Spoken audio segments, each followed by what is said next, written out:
அஸ்ஸலாமு அலைக்கும். இன்றைக்கி நம்ம சேனலில் பன்னீர் பட்டர் மசாலா எப்படி செய்ய நம்ம பார்க்க போகிறோம். பன்னீர் பட்டர் மசாலா செய்கிறதுக்கு தேவையான சாமானை பார்த்துடலாம்.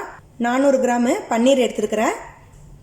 அதுக்கு 2 பெரிய தக்காளி, ஒரு பெரிய வெங்காயம், காரத்துக்கு தேவையான அளவு காஞ்ச மிளகாய், 1/4 கப்பு முந்திரி பருப்பு, தாளிக்கிறதுக்கு 1 பே லீவ்ஸு, 2 பட்டை, 2 ஏலக்காய் எடுத்துருக்கிறேன். தேவையான அளவு எண்ணெய், 4 டேபிள் ஸ்பூனு குக்கிங் க்ரீம் தேவைப்படும், அதையும் எடுத்து வச்சுருக்கிறேன். பட்டரும் நம்மளுக்கு தேவைப்படும். இப்போ எப்படி செய்கிறதுன்னு பார்த்துடலாம். ஒரு பாத்திரத்தை அடுப்பில் வச்சுட்டு இப்போது நம்ம எடுத்து வச்சுருக்கிற எண்ணெயை சேர்த்துடலாம். எண்ணெய் சூடானதும் நம்ம எடுத்து வச்சுருக்கிற பட்டை, ஏலக்காய், பே லீவ்ஸை சேர்த்துட்டு நம்ம கட் பண்ணி வச்சுருக்கிற வெங்காயத்தை சேர்த்துடலாம்.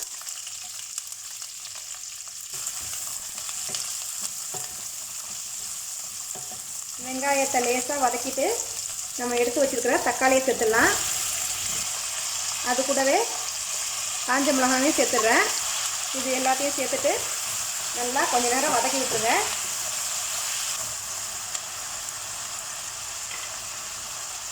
நம்ம எடுத்து வச்சுருக்கிற முந்திரி பருப்பையும் இதில் சேர்த்துட்டு நல்லா வதக்கி விட்டுருங்க. பச்சை வாசனை போகிற வரைக்கும் இதை நல்லா நம்ம வதக்கணும்.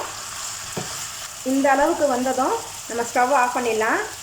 இதை நல்லா ஆற வச்சுட்டு இது மாதிரி ஒரு மிக்ஸி கப்பில் மாற்றிட்டு இது மாதிரி நல்லா நைஸாக அரைச்சி எடுத்துக்கோங்க. இது கூட நான் 1.5 டேபிள் ஸ்பூன் இஞ்சி பூண்டு சேர்த்துருக்குறேன். அதையும் சேர்த்துட்டு நல்லா அரைச்சிட்டேன். அதே பேனையும் கழுவிட்டு அடுப்பில் வச்சுட்டு இதில் 2 டேபிள் ஸ்பூன் நம்ம பட்டர் சேர்த்துடலாம். அடுப்பை சிம்மிலே வச்சுருங்க, பட்டர் தீஞ்சு போகக்கூடாது.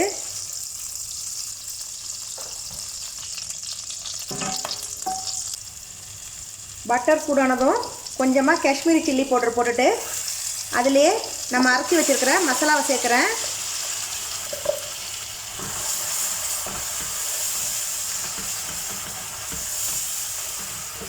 இந்த மிக்ஸி ஜாரில் கொஞ்சமாக தண்ணி ஊற்றி இதில் ஊற்றிடலாம்.